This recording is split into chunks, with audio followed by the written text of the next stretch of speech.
Welcome. In this quick guide, I'll show exactly how to enable the Offer to Save Password feature on Google Chrome. This setting helps you save time by letting Chrome remember your logins securely, so you never have to keep typing them again. Let's get started. First, open the Chrome browser on your device. You can do this on your phone, tablet, or computer. The process is very similar across all platforms. Once Chrome is open, look at the top right corner and tap the three dots. This opens the main menu where all your settings and options are located. From that menu, scroll down and select Settings. This will take you to the main settings page where Chrome stores all your browsing preferences and account details. Next, tap on Password Manager. This is the place where Chrome keeps and manages your saved passwords securely through your Google account. Now, once you're inside the Password Manager, look toward the bottom right corner of your screen. You'll see a small settings icon.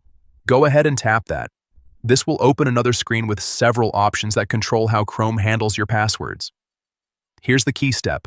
Find the toggle labeled Offer to Save Passwords. Switch this option on. When it's enabled, Chrome will automatically ask if you'd like to save a password each time you sign in to a new website. This makes logging in later so much easier and keeps your credentials safely stored.